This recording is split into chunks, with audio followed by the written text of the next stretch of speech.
Hello friends, welcome back to Tutorials in English Literature. In today's lesson, I shall talk over the sentimental comedy. Sentimental comedy is an 18th century dramatic genre which sprang up as a reaction to the immorality and licentiousness of Restoration comedy. The Restoration theatre presents an artificial world inhabited by gay ladies and fine gentlemen. The Restoration stage was so far removed from reality as it was not in real sense a public social institution. It was created by Charles II not to serve the public in any useful way, but as a place where he might go, as he did 4 times a week, and have boisterous time with persons of his own kind, the rakish aristocrats of his court. The Restoration theatre therefore exhibits no responsibility to the currents of public thought and sentiment of its time, but it was devoted to please the king and his rakish courtiers. I have already discussed all the characteristics in detail in my discussion on the Restoration comedy of manners. If you have not watched that video yet, you can check that out from the link given in the description box. Towards the end of 17th centuries, great social and economic changes affected the fortune of Restoration comedy of manners and prepared the ground for the development of sentimental comedy. With departure of the Stuarts on the glorious revolution of 1688, there followed a great decay in the powers of the aristocratic society, the privileges of the aristocratic class, and the rise of the middle class. New king and queen themselves also disliked theatre. Apart from that, Puritanism, submerged for a few years following the Restoration, had gradually started to come to the surface, and in 2 generations was again clamoring at the very doors of the theatre. The Society for the Reformation of Manners became increasingly active. Another certain evidence of growing dissatisfaction with the theatre was the fervent activities of the censor, who eliminated from plays many scenes and speeches that were deemed morally objectionable. These factors, combined with the daring criticism of the licenses of theatre, like Jeremy Collier's A Short View of the Profaneness and Immorality of the English Stage, brought a change in the character of comedy. There are some other factors too.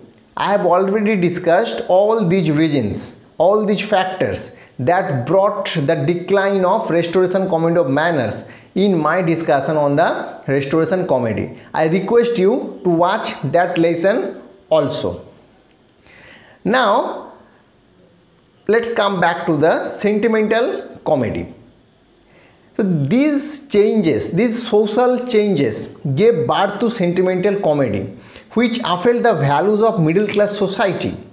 Now let's see what are the main characteristics of the sentimental comedy. The foremost feature is the moral tone of these plays. The playwrights of sentimental comedy used the theatre to instruct, to teach. Sentimental dramatists had witnessed the degeneration of Restoration comedy and the corruption of public morals. They were grieved to see vice laughed at, lauded and rewarded. So they set out deliberately to moralize the stage and to reform the world. The stage in their hands was turned into a pulpit, and plays became little more than homilies in dialogue. To instruct rather than to delight became the prime business of the stage. The second feature of sentimental comedy is the emphasis on the innate goodness of human being. The cynicism of Restoration comedy is one of the chief characteristics of Restoration theatre. The sentimentalists, on the other hand, believed in the possibility and the reality of goodness, honesty, virtue, courage, and all the other fine traits of human character. And they put their men and women in situations that called for the display of these qualities. They believed too in the potential goodness of the common man. The third characteristic is the artificiality of sentimental comedy. We have already discussed the artificiality of Restoration comedy. Most critics hold that the comic stage should give us a reflection of life. As opposed to this comic tradition, the sentimentalists held that the comic stage should portray man not really but ideally, not as he is but as he ought to be. Hence, sentimental comedy is full of artificial goodness, exaggerated wickedness. In the hands of sentimentalists, comedy lost its fundamentally realistic character, and for that reason it became as artificial as the Restoration comedy of manners. A further point of difference between sentimentalists and other comic writers arises over the proper material of comedy. Molière, Jonson, Congreve, Sheridan, all these masters of comedies found their materials in the follies, in the vices and eccentricities of human being. The sentimentalists did not give up vice, but vice is tolerated in sentimental comedy only as an occasion for preaching. They substituted virtue for vice as the chief materials of comedy. This was natural since sentimental comedy was primarily a reaction against Restoration comedy of manners. Whereas Restoration comedy glorified vice and made the sinner a popular hero, sentimental comedy defeated vice and converted the sinner. Next point. The hallmark of sentimental comedy is that playwrights of this genre aim to bring the audience to tears, not laughter. That really really very paradoxical matter. Playwrights strove to touch the feelings of the spectators so that they could learn from the play and live more virtuously. Another glaring mark of sentimental comedy is an unquestioned faith in poetic justice. In Restoration comedy, innocence and ignorance are constantly duped at the hands of hypocrisy and duplicity. Intrigue is the order of the day. Virtue is never its own reward. Evil never defeats itself. Sentimentalists set about the vindication of what they conceived to be a divine law. Guilt is punished, virtue is rewarded. The law of poetic justice invariably holds in sentimental comedy. One more significant feature of this sentimental comedy is implicit reliance upon providence. In Restoration comedy, the hero relies upon his own wit and ingenuity and acts unscrupulously to extricate himself from difficulties. We have seen that in the character of Mirabell in William Congreve's masterpiece The Way of the World. Sentimental heroes, on the other hand, are entirely lacking in initiative and courage. They suffer silently and supinely. In the end, providence or fate or chance arbitrarily dissolves all difficulties.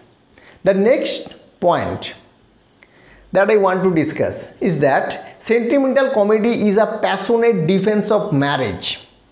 In Restoration comedy, adultery is shown to be both fashionable and agreeable. The stock plot shows us a young and beautiful wife married to an old and offensive husband. A young rake makes love to the young wife who plans to cuckold her husband. The sympathies of the audience are excited in behalf of the young people, the dashing hero, the rakish hero, and the act of adultery is heartily applauded by the audience. The husband is laughed at as a doof, as a foolish man. On the other hand, adultery was banished from sentimental comedy. Sentimental lovers are unmarried persons, and although frequently a man pursues a maiden unworthily, his passion is invariably refined before the play ends, and the action ends with an honorable marriage. Thus, at the end, we can understand the plot and character of sentimental comedy do not conform to traditional ideas of comedy. In place of laughter, here we find tears. In place of gallant and witty damsels, here are pathetic heroines and serious lovers. The plot usually centered on the domestic trials of middle class people, which are exhibited with much emotional stress intended to arouse spectators' pity and sympathy. The next point I want to chat about here is the stages of development of sentimental comedy. Famous critic Croceant, in his book Notes on Colley Cibber, traces the history of sentimental comedy in 3 stages. In the first stage, in which the morals of the comedy were purified and the new sentimental materials was intermixed with the old humorous material, represented by the work of Colley Cibber. In the second stage, the sentimental theme is presented with very little comic entertainment, represented by Richard Steele's The Conscious Lovers. This is a very famous play of Richard Steele. In the third and last stage, the comedy of this second stage degenerates, declines, and in which the work becomes artificial and lifeless, represented by the plays of Holcroft and his school. Now, let's have a look at the major dramatists of this sentimental comedy and their some notable works.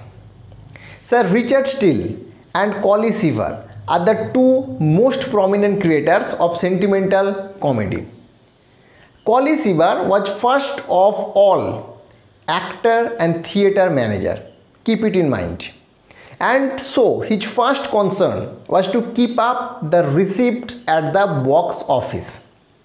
He wrote moral and sentimental comedies mainly for business reasons.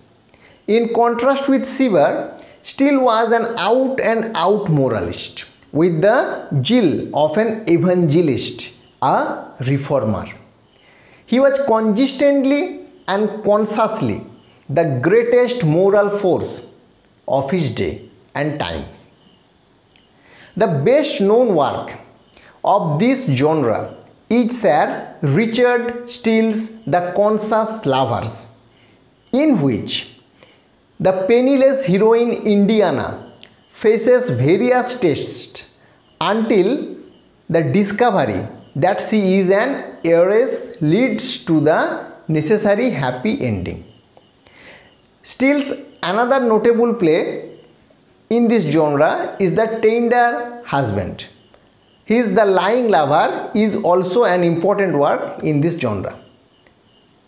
Other notable works in this genre are Love's Last Shift by Colley Cibber, The Constant Couple by George Farquhar, The Foundling by Edward Moore, The West Indian by Richard Cumberland, and The School for Lovers by William Whitehead.